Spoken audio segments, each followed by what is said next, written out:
नमस्कार दोस्तों। हम लोग अभी अध्याय 2 में चल रहे हैं। श्रीमद् भगवद गीता के अध्याय 2 में हम लोगों ने श्लोक संख्या 20 तक पिछली बार अध्ययन किया था।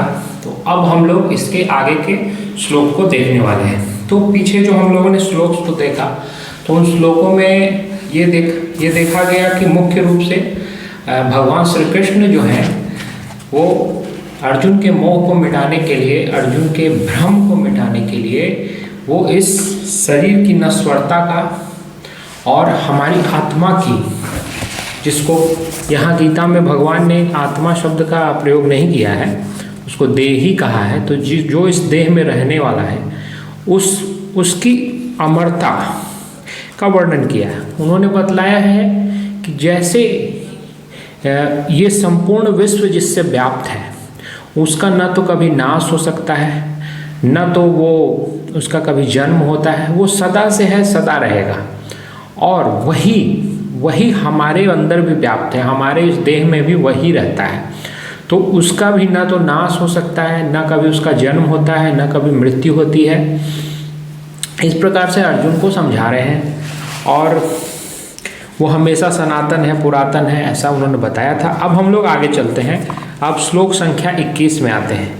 वेदा विनाशिनम नित्यम य एनम अजम अव्ययम कथम सपुरुषः पार्थम कम घातयति हंतिकम। कह रहे हैं, हे पृथापुत्र अर्जुन, जो पुरुष इस आत्मा को नाश रहित नित्य अजन्मा अव्यय जानता है, वह पुरुष कैसे किसको मारता है और कैसे किसको मरवाता है। तो बता रहे हैं कि पृथापुत्र बोल रहे हैं। कुंती को पृथा भी कहा जाता था, तो पृथापुत्र अर्जुन बोल रहे हैं, उनको संबोधित कर रहे हैं। और उनकी बुआ लगती थी कुंती, तो वो एक तरह से अपने प्रेम को दर्शाने के लिए, घनिष्ठता को दर्शाने के लिए भगवान श्री कृष्ण जो है समय समय पे विभिन्न संबोधनों का प्रयोग करते हैं। तो यहाँ पे वो पृथापुत्र कह के वो अपना संबंध, घनिष्ठ संबंध उसको दिखला रहे हैं अर्जुन को कि देखो अर्जुन, इस जो पुरुष इस आत्मा को नाश रहित, मतलब आत्मा यहाँ बतलाया गया है, तो आत्मा तो हम लोग नहीं प्रयोग कर रहे हैं, हम लोग कह रहे हैं जो इस शरीर में रहता है उसको नाश रहित, अजन्मा मतलब उसका कभी जन्म ना हो, अव्यय अर्थात उसका कोई व्यय ना हो, यानी कि वो शाश्वत है, वो कभी समाप्त नहीं होने वाला है।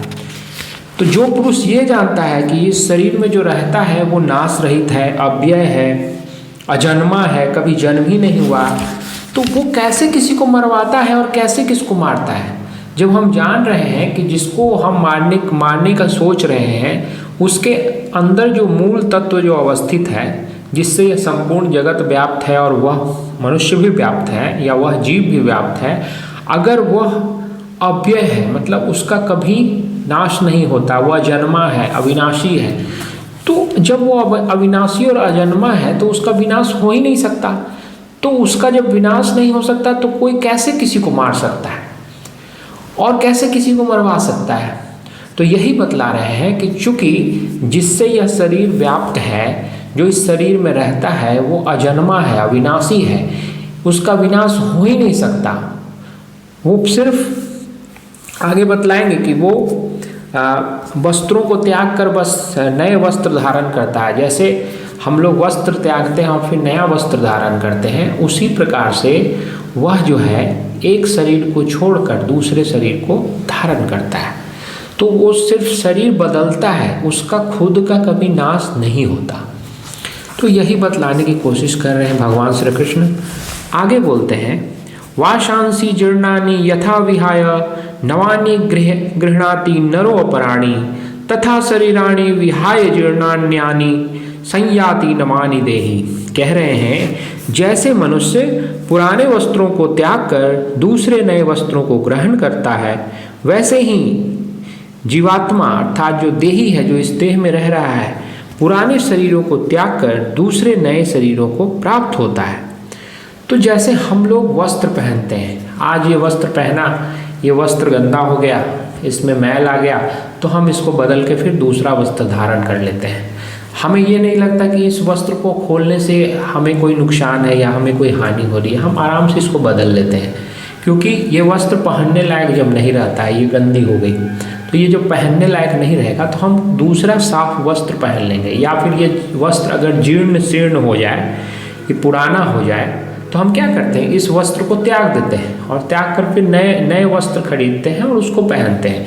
तो जिस प्रकार से हम लोग पुराने वस्त्रों को त्याग देते हैं और फिर नए वस्त्र पहनते हैं, मतलब उस पुराने वस्त्र को पहनना छोड़ देते हैं, वैसे ही जब हमारा शरीर पुराना हो जाता है, ये शरीर की भी एक आयु होती है। समय के साथ जब हम बालकपन में थे तो हमारा शरीर बहुत ही मतलब युवा था, उसकी कोशिकाओं में बहुत शक्ति थी, वो नित नए दिन जो है विकसित होता जा रहा था। हम लोग युवा आए तो वो युवा होने पे और पराकाष्ठा में पहुंचा। फिर उसके बाद जैसे जैसे उम्र ढलने लगती है तो हमारे शरीर की स्थिति भी ढलने लगती है।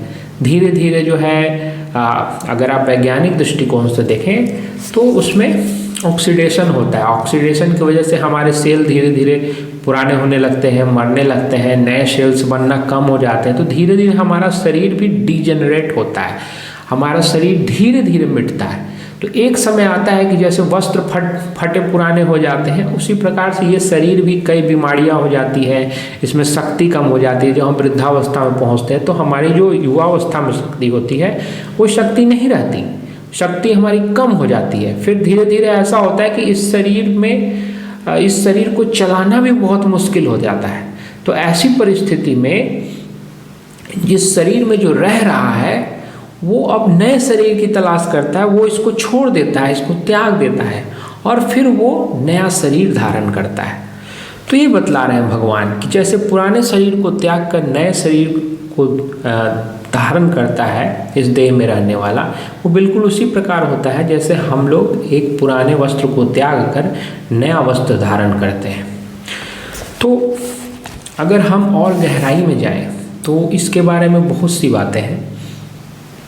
पहली बात है कि हम जो भी कर्म करते हैं, जो भी हमारी अनुभूतियाँ होती हैं, जो भी प्रवृत्तियाँ होती हैं, तो ऐसा कहा जाता है कि इस देह में रहने वाला जो देही है तो उस पर ये प्रवृत्तियाँ एक तरह से संलग्न हो जाती हैं और फिर वो सूक्ष्म शरीर का निर्माण करती हैं।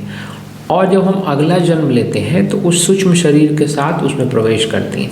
लेकिन चूँकि भगवान श्री कृष्ण इसकी बात नहीं कर रहे हैं, वो सिर्फ इतना कह रहे हैं कि इस शरीर में जो रहता है वो जैसे वस्त्र हम लोग त्याग देते हैं वैसे ही वो शरीर को भी त्याग के फिर नए शरीर को धारण करता है।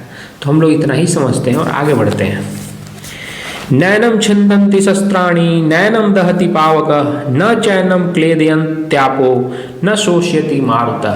कह रहे हैं भगवान कि इसको किसको, जो इस शरीर में रह रहा है उसको शस्त्र नहीं काट सकते, शस्त्राणि न छिन्दन्ति, और इसको आग जला नहीं सकती, इसको जल गला नहीं सकता और वायु सुखा नहीं सकती। तो जो इस शरीर के अंदर रहता है वो भौतिक तत्व नहीं है। भौतिक तत्व का विनाश हम लोग कर सकते हैं, उसको नष्ट कर सकते हैं। अगर कोई कागज है तो उसको आप जला सकते हैं, पानी में वो गल जाएगा, ठीक है।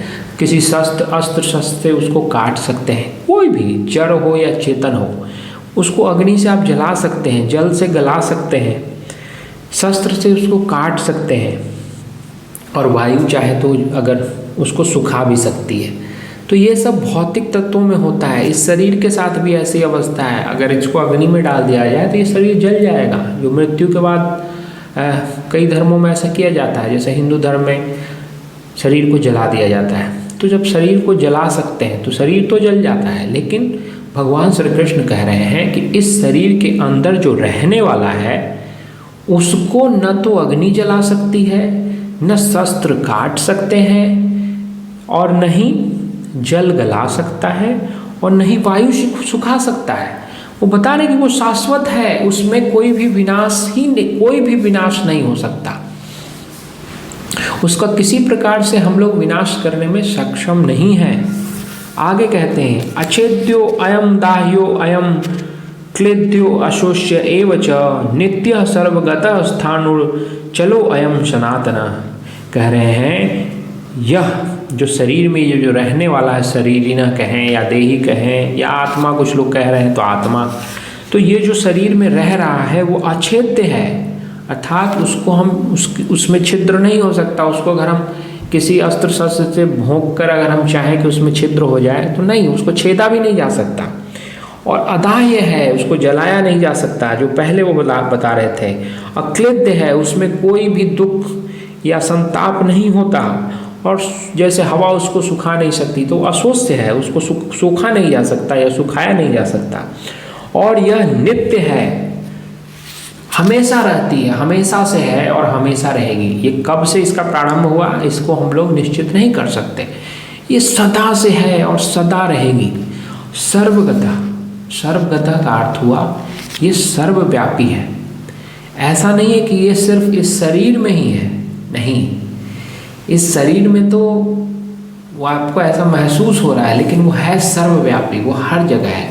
इसको समझने के लिए हम ऐसा समझें कि समझिए कि एक सागर है, तो सागर में बहुत सी पानी की बूंदें होती हैं। तो वो जब सागर में होती हैं तो आप ऐसा नहीं कह सकते कि वो बूंद कहाँ स्थित है, वो सर्वव्यापी है। सागर की कौन सी बूंद कहाँ है वो आप नहीं बतला सकते। लेकिन जब वही कोई बुलबुला बन जाए और उसमें कोई रंग आ जाए तो आपको लगेगा कि वो सागर के अन्य जल के जो कण हैं या बूंदें हैं उनसे वो थोड़ा अलग है, उसकी स्थिति को, उसके पोजीशन को आप बता सकते हैं। लेकिन अगर उसमें वो रंग ना हो, वो बुलबुला ना हो, तो आप उसको अलग नहीं कह सकते। तो हम जो जीव होते हैं ना, तो हम जीव में, हम में वही तत्व विद्यमान है। जैसे जो सागर की बूंदें होती हैं, अगर हम उस परमात्मा को सागर के समान समझें तो उस सागर की एक बूंद हमारे अंदर भी है, जो कि हमारी वृत्तियों से, हाँ, और हम जो अनुभव लेते हैं उन सब से वो घिरा रहता है। इस शरीर से वो घिर कर समझिए कि एक बुलबुला है, उसके अंदर वो है।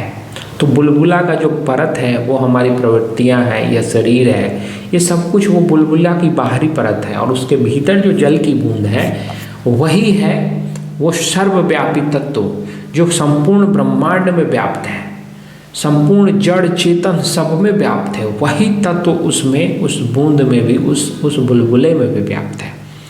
तो ये शरीर में जो वो तत्व है, उस तत्व का एक छोटा सा अंश है। तो वो छोटा सा अंश अगर हमारे शरीर में है तो वो अलग दिख रहा है, वो लग रहा है कि सबसे थोड़ा अलग है। लेकिन जैसे ही ये शरीर ऊपर से हटेगा, हमारी वृत्तियाँ गिर जाएंगी, तो वैसे ही वो इस पूरे ब्रह्मांड में जो वो तत्व फैला है उसके साथ एकाकार हो जाएगा। तो फिर हम उसको कह सकते हैं कि वो सर्वव्यापी है। ऐसा कोई भी स्थान नहीं है जहाँ वो नहीं है, वो तत्व सब जगह है, वो सर्वव्यापी है। अचल है, मतलब वो चलता नहीं है, वो स्थिर है, स्थानु स्थिर रहने वाला है। मतलब वो अचल, एकदम स्थिरता पूर्ण दृढ़ता से स्थिर रहता है, एक ही स्थान पर रहता है। ऐसा नहीं कि उसमें कोई विचलन हो रहा है। तो आगे कहते हैं अव्यक्तो अयम चिंतयो अयम विकार्यो अयमुच्यते तस्मादेवं विदित्वैनं नानुशोचितुम अर्हसि। कह रहे हैं कि यह अव्यक्त है, यह अचिंत्य है और यह विकार रहित कहा जाता है। इससे इसको उपयुक्त प्रकार से जानकर तू शोक करने योग्य नहीं है, अर्थात तुझे शोक करना उचित नहीं है। तो भगवान कह रहे हैं कि इस शरीर में जो रहता है वो अव्यक्त है। मतलब हम इस शरीर को तो व्यक्त भाव से देख लेते हैं, शरीर को हम लोग देख लेते हैं कि हमारे हाथ है, हमारा चेहरा है, हमारी जिह्वा है, हमारा बाल है, सर का बाल। तो हम अपने शरीर को डिफाइन कर सकते हैं, या कोई भी भौतिक पदार्थ है उसको हम लोग डिफाइन कर सकते हैं, वो व्यक्त है। लेकिन जो इस शरीर के भीतर रहने वाला जो मूल तत्व है वो व्यक्त नहीं है, उसको देखा नहीं जा सकता, उसको महसूस नहीं किया जा सकता, वो अव्यक्त है, उसका भाव व्यक्त नहीं होता है, वो बस होता है। आप इतना ही समझिए कि बस होता है, उसको व्यक्त नहीं कर सकते। अचिंत्य है, उसके बारे में आप चिंतन भी नहीं कर सकते कि वो कैसा है। वो इतना गूढ़ चीज़ है कि आप उसकी कल्पना, हम जो भी कुछ बताने की कोशिश करते हैं कि आत्मा इस प्रकार की है, या जो शरीर में जो रह रहा है वो मूल तत्व, वो परमात्मा का जो अंश है वो किस प्रकार का है, हम लोग इसका बस इशारा करते हैं। लेकिन वास्तविक रूप से वो कैसा है उसके बारे में ना तो हम सोच सकते हैं और न ही उसको हम व्यक्त भाव से देख सकते हैं।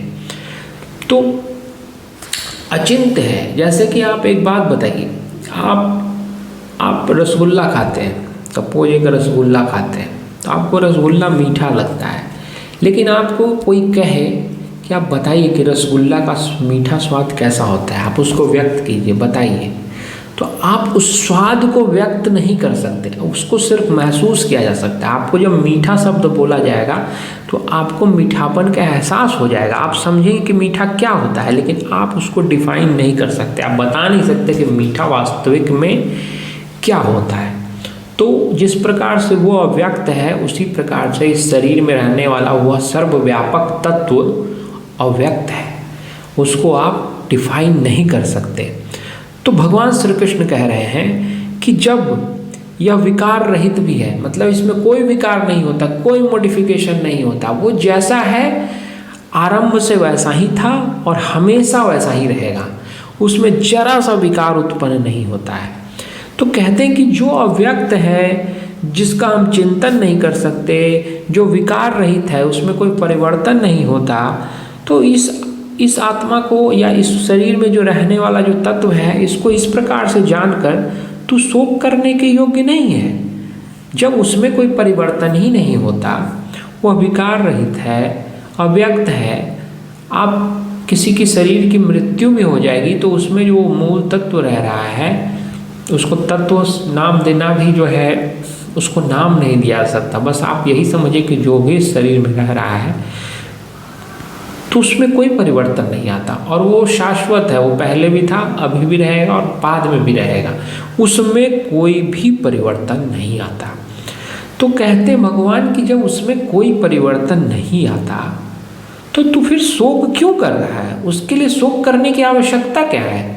शोक उसके लिए किया जाता है जो नष्ट हो जाए या जिसका विनाश हो जाए। अगर हम किसी का वध करें और हमारे वध करने से उसका नाश हो जाए, हमारे उसकी हत्या करने से हत्या हो जाए, तब तो हम मानेंगे कि उसका विनाश हो गया। लेकिन अगर हमको पता चले कि वो वैसे ही रहता है, उसका विनाश होता ही नहीं कभी, जो विनाश दिखता है वो सिर्फ शरीर का विनाश दिखता है, उसमें जो मूल चीज़ है उसका कभी विनाश नहीं होता, तो फिर किस बात का शोक करना है। जो हमेशा से था, आज भी है, कल भी रहेगा, उसके लिए शोक करना कितना उचित है। भगवान यही कह रहे हैं कि वह शोक करने के योग्य नहीं है, उसके लिए शोक नहीं करना चाहिए। आगे कहते हैं, अथ चैनम नित्य जातम नित्यम वाम मन से मृतम तथापि तुम महाबाहो नैवम सोचितुम अर्हसि। कहते हैं किंतु यदि तू इस आत्मा को सदा जन्मने वाला तथा सदा मरने वाला मानता है तो भी हे महाबाहो इस प्रकार शोक करने को योग्य नहीं है। कहते हैं कि इस शरीर में जो रह रहा है, मैंने इतनी देर से बताया कि उसका न तो विनाश होता है, न वो मरता है, न वो जन्म लेता है, न वो उसका व्यय होता है, न कुछ भी नहीं होता, वो सदा से जैसा है वैसा ही रहता है, उसमें जरा सा भी विकार उत्पन्न नहीं होता। ये अब तक बता रहे थे भगवान श्री कृष्ण की, अब तक ऐसा ही होता है आत्मा। लेकिन चूंकि अर्जुन अभी संशय में है, अभी वो मोहग्रस्त है, अभी वो कंफ्यूज्ड है, तो भगवान सोचते हैं कि ज़रूरी नहीं है कि मेरी बात को ये मान लेगा, तो उसके पास एक दूसरा ऑप्शन भी देते हैं कि अगर तुम मेरी बात को नहीं मान रहे हो, अगर तुम ऐसा भी मानते हो कि आत्मा, मतलब आत्मा अर्थात जो शरीर में रहने वाला है, वो शरीर के साथ सदा उसका जन्म होता है और सदा मर जाता है, अगर ये भी मानते हो, तुम मेरी बात को ना मानो कि ऐसा कोई सर्वव्यापक तत्व नहीं है, या इस शरीर में भी ऐसा कोई ऐसी चीज़ नहीं है जो कि सर्वव्यापी है और अनश्वर है, नित्य है, ऐसा अगर तुम नहीं मानते हो तो यही मान लो ना कि वो सदा मरता है और सदा जन्म लेता है। तो अगर सदा मरता है और सदा जन्म लेता है तो भी तो इसको शोक करने के योग्य नहीं है, तो भी तुमको शोक नहीं करना चाहिए। क्यों नहीं करना चाहिए, ये आगे के श्लोक में पता चलेगा। जातस्य ही ध्रुवो मृत्यु ध्रुवम जन्म मृतस्य च तस्मात् अपरिहार्य अर्थे न त्वं शोचितुम अर्हसि। कहते हैं क्योंकि इस प्रकार से जो ऊपर बताया उन्होंने कि वो सदा जन्म लेने वाला होता है और सदा मरने वाला होता है, अगर तुम ऐसा मानते हो तो इसके अनुसार जन्मे हुए की मृत्यु निश्चित है और मरे हुए का जन्म निश्चित है। तो इससे बिना उपाय वाले अपरिहार्य अर्थात उसका कोई उपाय नहीं है, बिना उपाय वाले विषय में तो शोक करने को योग्य नहीं है। तो कहते हैं कि अगर तुम ऐसा भी मानते हो कि वो सदा जन्म लेता है और सदा मरता है, तो ये तो निश्चित है कि जो जन्म लेगा उसकी मृत्यु निश्चित है, और जिसकी मृत्यु होगी वो फिर से जन्म भी लेगा। तो अगर हम ये मान ले कि ऐसे ही आवागमन होता रहता है, जन्मने वाले की मृत्यु निश्चित है और मृत्यु जिसका हो गया उसका जन्म निश्चित है, तो भी शोक करने का तो कोई कारण नहीं बना, क्योंकि जो तुम जन्म लिया था उसका मृत्यु तो था ही कि वो एक न एक दिन मरेगा ही मरेगा। तो अगर किसी की मृत्यु होने वाली है, आपको प्रारंभ से ही पता है कि जन्म लेने वाले की मृत्यु निश्चित है, आप जानते ही हैं कि एक दिन उसको मरना है, तो जब मरेगा वो, जब उसकी मृत्यु होगी तो शोक करने का कोई कारण नहीं है। उसी प्रकार से अगर किसी की मृत्यु हुई है और आप जान रहे हैं कि उसका जन्म निश्चित है, तो आपको पता है कि अभी मृत्यु हुई है, फिर वो कोई जन्म ले लेगा, तो भी उसके लिए शोक करने की कोई आवश्यकता नहीं है। तो भगवान यही बतलाने की कोशिश कर रहे हैं कि अर्जुन किसी भी अवस्था में, चाहे तुम कोई भी बात मानो, चाहे तुम मानो कि शरीर में रहने वाला अमर है, अनश्वर है, शाश्वत है, नित्य है, तो भी तुमको शोक नहीं करना चाहिए। अगर तुम ये भी मानते हो कि ये सदा मरने वाला है और सदा जन्म लेने वाला है, तो भी तुमको शोक नहीं करना चाहिए, क्योंकि जिसका जन्म होता है उसकी मृत्यु निश्चित है और जिसकी मृत्यु होती है उसका जन्म निश्चित है। फिर आगे कह रहे हैं अव्यक्तादीनि भूतानि व्यक्त मध्यानि भारत अव्यक्त निधनान्येव तत्र का परिदेवना। कह रहे हैं हे भारत अर्जुन को कह रहे हैं, क्यों? क्योंकि वो एक भरतवंशी है, राजा भरत ने ही उसके वंश का प्रारंभ किया था, वो उनका ही डिसेंडेंट है, उन्हीं के वंश में आया है, इसलिए भरत के संतति को भारत कहा जाता है। तो यहाँ पे श्री कृष्ण उसको बूस्टअप कर रहे हैं कि तुम कितने महान राजा के वंशज हो, भरत के वंशज हो, तुम भारत हो, उसको बूस्टअप कर रहे हैं। क्योंकि अर्जुन जो है पलायन कर रहा है, वो अपने कर्तव्यों को भूलकर वो पलायनवादी हो गया है, तो उसको चूँकि रोकना है, उसके अंदर जो अगर उसके अंदर किसी प्रकार का भय है तो उस भय को दूर करने के लिए, उसके वीरता के भाव को जगाने के लिए भगवान उसको याद दिला रहे हैं कि तुम तो भारत के वंशज हो। हे भारत, संपूर्ण प्राणी जन्म से पहले अप्रकट थे, अव्यक्तादीनि अर्थात अप्रकट थे, और मरने के बाद भी अप्रकट हो जाने वाले हैं, बीच में ही प्रकट है। ऐसी स्थिति में क्या शोक करना है? कह रहे हैं कि अगर तुम ऐसा मानते हो कि जन्म और मृत्यु होती है, ऐसा मानते हो कि जन्म और मृत्यु होती है, तो जन्म से पहले प्राणी जो है वो अप्रकट था, वो था ही नहीं, और मृत्यु होने के बाद फिर से अप्रकट हो जाएगा, यानी उसका अस्तित्व फिर से समाप्त हो जाएगा। यानी ये जन्म और मृत्यु के बीच में ही वो है, उसका अस्तित्व है, पहले भी नहीं था, जन्म से पहले भी नहीं था और मृत्यु के बाद भी नहीं रहेगा। तो जब वो सिर्फ बीच में ही रहता है, यानी कि वो सदा नहीं रहने वाला है। हम शुरू से ही जानते हैं कि वो बस उतने समय तक ही उसका अस्तित्व रहेगा जो जन्म और मृत्यु के बीच का समय है। जन्म से पहले भी नहीं रहना है और मृत्यु के बाद भी नहीं रहना है। तो जब इस प्रकार की स्थिति को हम जानते हैं, तो जो भी इस प्रकार की स्थिति को जानेगा वो कभी भी मृत्यु के लिए शोक नहीं करेगा। तो कहते हैं कि फिर क्यों शोक करना है? जन्म से पहले अप्रकट ही थे और मृत्यु के बाद फिर अप्रकट ही हो जाने वाले हैं, सिर्फ बीच में ही प्रकट है, तो फिर शोक करने का क्या है? क्यों शोक करें? फिर आगे बोलते हैं आश्चर्यवत् पश्यति कश्चिदेन आश्चर्यवदति तथैव चान्यः आश्चर्यवचनैन मन्यः शृणोति श्रुत्वाप्येन वेदन चैव कश्चित्। कह रहे हैं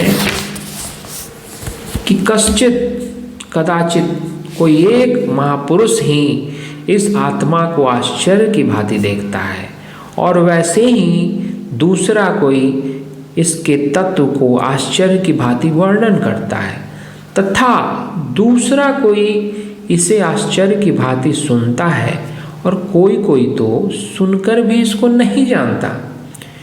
कह रहे हैं कि कोई कोई जो होता है, जो इस शरीर में जो वो रह रहा है, उसके बारे में इस संसार में जितने भी प्राणी हैं, जितने भी जीव हैं, उसमें से कोई कोई ही इसको आश्चर्य की भांति देखता है कि ये क्या है, ये कौन सा आश्चर्य है, कि ये ऐसी चीज़ शरीर के अंदर रहती है, वो ऐसा क्या है जो अमर है, शाश्वत है, उसका नाश नहीं होता, तो उसको वो आश्चर्य की भांति देखता है। और वैसे ही उसमें से कोई एक, इतने लोग में से कोई एक उसको आश्चर्य की भांति देख रहा है और कोई उसको देखकर उसमें से ही कोई जो है उसका वर्णन करता है। मतलब वो और संख्या कम हो गई। पहले तो ब्रह्मांड में बहुत सारे जीव हैं, मनुष्य भी बहुत सारे हैं, 600 करोड़ 700 करोड़ तो मनुष्य ही हो गए हैं। उसमें से कोई जो है बहुत कम लोग हैं जो आश्चर्य की भांति इस आत्मा को कहें या इस शरीर में रहने वाले को, इस देह में रहने वाले को आश्चर्य की भांति देखते हैं।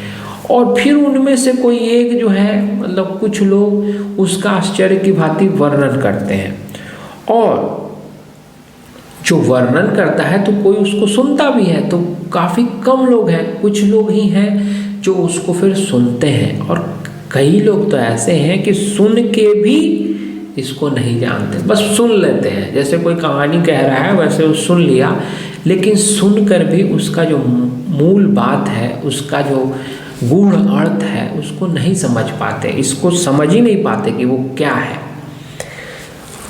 आगे कहते हैं, ते ही नित्यम अवध्यो अयम देहे सर्वस्य भारत तस्मात् सर्वाणि भूतानि न तुम सोचितुम अर्हसि। कह रहे हैं, हे भारत, भारत अर्जुन को कहा जा रहा है, फिर से उसको उत्साह दिला रहे हैं कि तुम भारतवंशी हो, जगो हे अर्जुन। यह सबके शरीर में सदा ही अवध्य है। अवध्य का अर्थ हुआ जिसका वध नहीं किया जा सके, जिसको मारा नहीं जा सके। तो जो इस शरीर में रह रहा है, फिर से वो आते हैं, पहले वो पूरा सब कुछ समझाने के बाद कहते हैं कि अगर तुम नहीं भी मानता है कि वो अमर है, वो कभी नहीं मरता, तू मानता है कि हमेशा जन्म लेने वाला है और हमेशा मरने वाला है, तो भी फिर समझाते हैं कि वो जब जन्म से पहले अप्रकट था, मृत्यु के बाद अप्रकट हो जाने वाला है, बीच में ही प्रकट है, तो तू शोक क्यों कर रहा है। लेकिन फिर अपने पुराने स्टैंड पे आ जा रहे हैं भगवान श्री कृष्ण और कह रहे हैं कि यह जो शरीर में जो रहने वाला है, यह सदा ही अवध्य है, मतलब हमेशा से अवध्य है, मतलब न उसका कभी भी विनाश नहीं किया जा सकता, उसको मारा नहीं जा सकता, उसका वध नहीं किया जा सकता।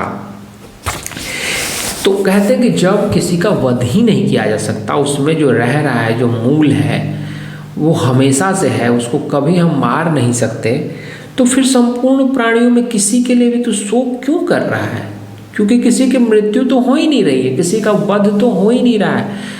अर्जुन जिससे घबरा रहा है कि वो अपने गुरुजनों का वध कैसे करेगा, वो घबरा रहा है कि अपने पितामह का वध, अपने भाइयों का वध वो कैसे करेगा, तो बता रहे कि वध तो किसी का हो ही नहीं रहा है, तुम तो ये बेकार में सोच रहे हो किसका वध हो रहा है, क्योंकि जो इस शरीर में जो रहता है वो तो अवध्य है, उसका वध होता ही नहीं है, वो शाश्वत है, नित्य है, अचल है, स्थिर है, उसमें कोई परिवर्तन नहीं आता, और वध तो बहुत दूर की बात है। तो फिर तुम चिंता किस बात की कर रहे हो, किस लिए शोक कर रहे हो।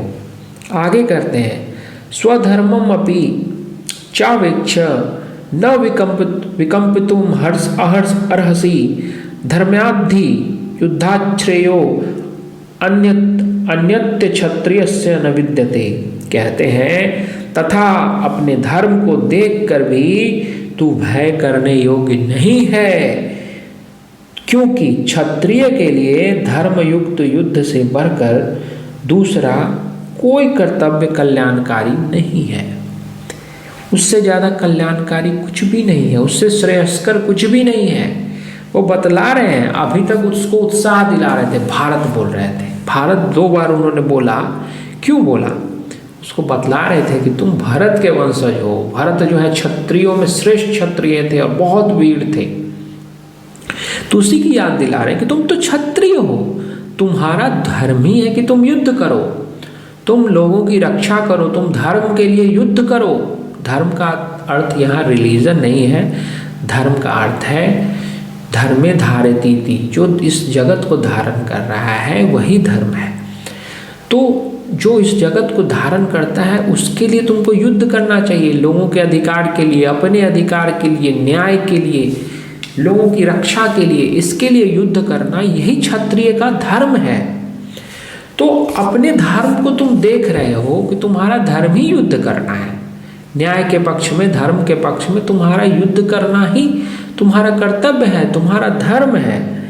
तो फिर तुमको भय करना तो बिल्कुल तुम्हारे लिए योग्य नहीं है। तुम क्यों भय कर रहे हो? क्योंकि क्षत्रिय के लिए धर्मयुक्त युद्ध से श्रेयस्कर कुछ भी नहीं है, उससे बढ़ के कुछ नहीं है कि वो धर्म के पक्ष में अगर वो युद्ध करता है तो इससे श्रेयस्कर कुछ भी नहीं है। तो कहते हैं कि तुम कहाँ पलायन कर रहे हो, तुम भागने की बात क्यों कर रहे हो? जब तुम धर्म के पक्ष में युद्ध कर रहे हो तो सामने तुम्हारे पितामह हैं, या सामने तुम्हारे गुरुजन हैं, या तुम्हारे भ्राता हैं, सगे संबंधी हैं, उससे फर्क नहीं पड़ता। क्षत्रिय का धर्म ही है कि वो धर्मयुक्त युद्ध में भाग ले, वो लोगों के अधिकारों के लिए, अपने अधिकारों के लिए, लोगों की सुरक्षा के लिए, धर्म की स्थापना के लिए युद्ध करे। ये तो क्षत्रिय का धर्म ही है, इससे कल्याणकारी कर्तव्य कुछ नहीं हो सकता।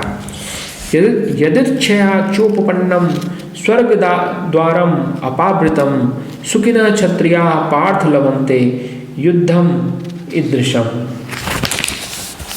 कहते हैं, हे पार्थ, अपने आप प्राप्त हुए और खुले हुए स्वर्ग के द्वार रूप इस प्रकार के युद्ध को भाग्यवान क्षत्रिय लोग ही पाते हैं। कह रहे हैं कि हे पार्थ, अर्जुन को वो पार्थ कह के भी संबोधित करते हैं। तो कहते हैं, हे पार्थ, ये जो युद्ध हो रहा है ये तो तुमको अपने आप प्राप्त हुआ है, इसके लिए तुमने कोई प्रयास नहीं किया है। क्योंकि शुरू से पांडव कभी भी युद्ध करना नहीं चाहते थे, वो जनता की पसंद थे, जनता उनको मानती थी। तो पांडु के निधन के बाद वैसे भी उनको राजगद्दी मिलनी चाहिए थी, लेकिन नहीं मिला। फिर उनके जो भी संपत्ति थी, जो भी राज्य था, उसका बंटवारा कर दिया गया, आधा आधा हिस्सा कर दिया गया। फिर भी वो मान गए, उन्होंने युद्ध नहीं किया। उनको उसके बाद जुए में हरा दिया गया, द्युत क्रीड़ा में, और उसके बाद उनसे उनका राज्य छीन लिया गया। फिर भी उन्होंने युद्ध नहीं किया, और वापस अज्ञातवास से वापस आने के बाद भी शांति का जितना प्रयास होता है सब किया। इवन भगवान स्वयं शांति दूत बनकर जाते हैं और शांति का प्रस्ताव लेकर जाते हैं, लेकिन फिर भी युद्ध नहीं रुकता है। तो कहते हैं कि तुमने युद्ध के लिए थोड़े ना कभी प्रयास किया था, तुम तो हमेशा शांति के लिए प्रयास किए थे। तो ये जो युद्ध हुआ है ये तुम्हारे प्रयासों के कारण नहीं हुआ, ये तो अपने आप तुमको प्राप्त हुआ है। तो अपने आप अगर तुमको इस प्रकार का युद्ध मिलता है जिसमें तुम अपने अधिकारों के लिए लड़ रहे हो, धर्म के लिए युद्ध कर रहे हो, तो ऐसा युद्ध तो खुले हुए स्वर्ग के द्वार के समान है। ये समझो कि ऐसा है कि स्वर्ग का द्वार तुम्हारे लिए डायरेक्ट खुल गया है। तो इस प्रकार ऐसे युद्ध को सामान्य लोग नहीं, जो भाग्यवान क्षत्रिय होते हैं, जो बहुत भाग्यशाली क्षत्रिय होते हैं, उनको ही ऐसा युद्ध प्राप्त होता है। तो इसलिए तुमको युद्ध से पलायन नहीं करना चाहिए, भागना नहीं चाहिए। आगे कहते हैं, अथ चेतत्वमिम इमं धर्म्यं संग्रामं न करिष्यसि ततः स्वधर्मं कीर्तिं च हित्वा पापम अवाप्स्यसि। कह रहे हैं किंतु यदि तू इस धर्म युक्त युद्ध को नहीं करेगा तो स्वधर्म और कीर्ति को खोकर पाप को प्राप्त होगा। तो कह रहे हैं चूंकि यह जो युद्ध हो रहा है यह धर्म की स्थापना के लिए हो रहा है, यह सत्य के पक्ष में हो रहा है, तो अगर और ऐसा युद्ध जो धर्म युक्त युद्ध का अवसर तुमको मिला है, अगर तुम इस युद्ध को नहीं करोगे तो अपने धर्म को, स्वधर्म अर्थात जो क्षत्रिय का धर्म है युद्ध करना, न्याय के पक्ष में, धर्म के पक्ष में, अधिकार के लिए, लोगों की रक्षा के लिए, ये जो उसका कर्तव्य होता है, ये जो उसका धर्म होता है, तो इस धर्म को अर्जुन खो देगा। क्योंकि वो इस प्रकार के युद्ध को अगर नहीं करता है तो अपना स्वधर्म खो देगा और उसकी जो कीर्ति है कि वो बहुत बड़ा बलशाली वीर है, वो धनुष विद्या में उससे बड़ा कोई भी धनुर्धर नहीं है पूरे विश्व में, इस प्रकार की जो कीर्ति है वो कीर्ति खो जाएगी। क्योंकि लोग समझेंगे कि ये तो कायर है, ये तो युद्ध से भाग गया, डर गया, ऐसा क्षत्रिय तो हो ही नहीं सकता, ये तो क्षत्रिय है ही नहीं। तो उसकी अपकीर्ति होगी, कीर्ति समाप्त हो जाएगी और वो अपने धर्म से भी च्युत हो जाएगा। तो ये चीज़ बतला रहे भगवान श्री कृष्ण कि तुम अपने स्वधर्म को खो दोगे, अपनी कीर्ति को खो दोगे और उसके बाद तुम पाप को प्राप्त होगे। जो स्वर्ग रूपी जो द्वार, स्वर्ग का द्वार खुला हुआ जो है, उस प्रकार का जो युद्ध प्राप्त हुआ है तुमको, तो उसको अगर तुम नहीं लड़ोगे ना तो अपना धर्म तो खो ही दोगे, अपनी कीर्ति तो खो ही दोगे, साथ ही पाप को प्राप्त होगे। ये तुम्हारे लिए सही नहीं है। आज हम लोग यहीं विश्राम देते हैं और आगे के श्लोक का वर्णन हम लोग अगले पार्ट में करेंगे। अगर आपको किसी प्रकार की शंका होती है तो मैं आपको कहूँगा कि आप कमेंट सेक्शन में ज़रूर कमेंट में लिखें। अगर आपकी समस्या या कुछ भी आपको अर्थ समझने में प्रॉब्लम होती है या गीता से संबंधित कोई प्रश्न है तो मैं कोशिश करूँगा कि अगले पार्ट में मैं उसका उत्तर दूँ। और अगर कोई विशेष प्रश्न हुआ तो मैं उस पर एक पूरा अलग एपिसोड भी बना सकता हूँ। तो आप लोगों से अनुरोध है कि मेरे चैनल से जुड़े रहिए, इस गीता की व्याख्या को ध्यानपूर्वक समझते रहिए। कोई भी शंका हो तो उसको कमेंट सेक्शन में ज़रूर लिखें, मैं उसका समाधान करने की पूरी कोशिश करूँगा। और हमारे चैनल से इसी प्रकार जुड़े रहिए, सब्सक्राइब और नोटिफिकेशन बेल आइकन को दबाना बिल्कुल न भूलें। जय श्री कृष्ण।